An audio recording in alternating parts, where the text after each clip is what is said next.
So this is a book I've had in my collection for a few years now, and it's The Last Stand, Northern Europe by Marc Wilson. It's a beautiful book, and I've really enjoyed looking at it many, many times. It's well printed, it's hard cover, and the cover is very nicely done. This is obviously a book printed by a very established printer, a very professional printer.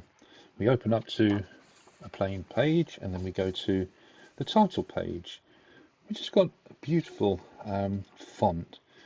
Really, really is attractive font, and the name of the publishers there, Triple Kite. We turn over and we move to a map of Northern Europe, very well reproduced, and we've got all these different areas pointed out. Are these the areas that Marc took photographs in? I'm guessing that maybe they were, and maybe that will be revealed. I'm sharing this book today. It's the 6th of February, and on the Sunday, the 8th of February, Marc is talking to the Royal Photographic Society Western region, and I'm going to zoom in and listen to him talk about this book, and I would suggest that anybody else interested does the same. So we've got contents, we move over, and then we've got this quite extensive forward to the contents, and they're written by Roy Exley, who's a freelance art critic and curator based in London. I think it's quite interesting that Marc has asked somebody who is interested in the art world and curating. So Marc is, I'm guessing, placing himself in the exhibition world, and this is a photo book of that project. We get the introduction here. On 1st of September 1939, Hitler invaded Poland. 2 days later, having given Poland guarantees in the event of German aggression, Britain and France declared war. So he's setting the scene for us. What is it that he's photographed? Well, we haven't got to wait too long, because when we open the first page, we're now seeing this image which links in with The Last Stand. So we're now realizing that what he's photographing is during World War II, new anti-invasion defences were built, such as those at Abbott's Cliff between Dover and Folkestone. So he's presumably photographing these this last defence, and certainly as we move over, we're starting to realise that is definitely the case. He's also got the date they were taken and where they were, 2010.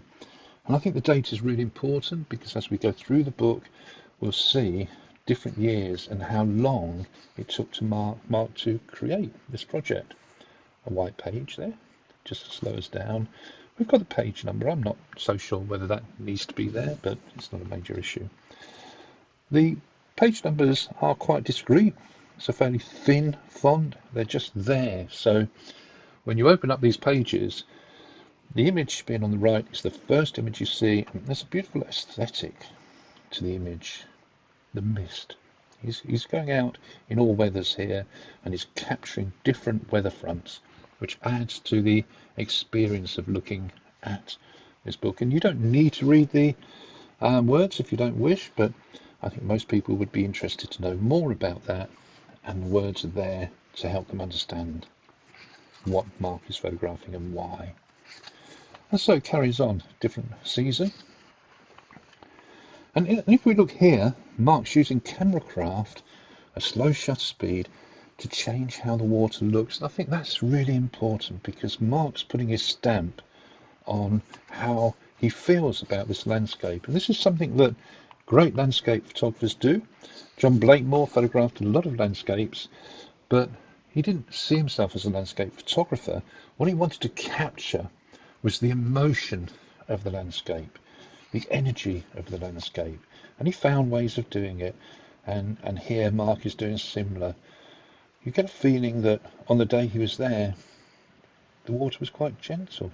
It was creating this sort of misty feeling, and maybe that's what Marc's feelings were about this whole thing, this last stand. So it's a beautiful, beautiful book, very extensive work. We're on to 2012 now, and if we move forwards, back to 2011, 2012, 2013, and then later on as we go through. He's then introducing a new country, Scotland. So we've got some text that tells us about Scotland.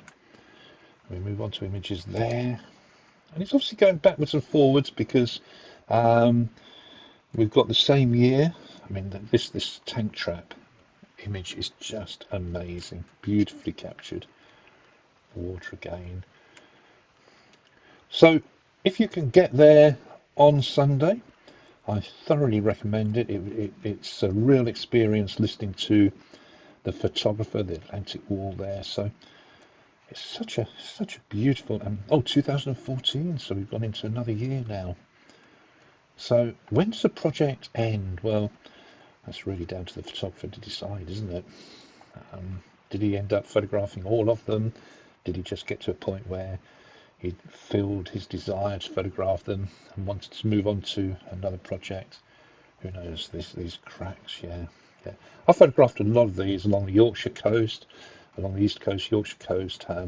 Yorkshire near Bridlington was one area that Churchill thought the invasion would arrive at because the beaches were easily accessible, and so there is a lot of opportunities to photograph pillboxes and tank traps, etc.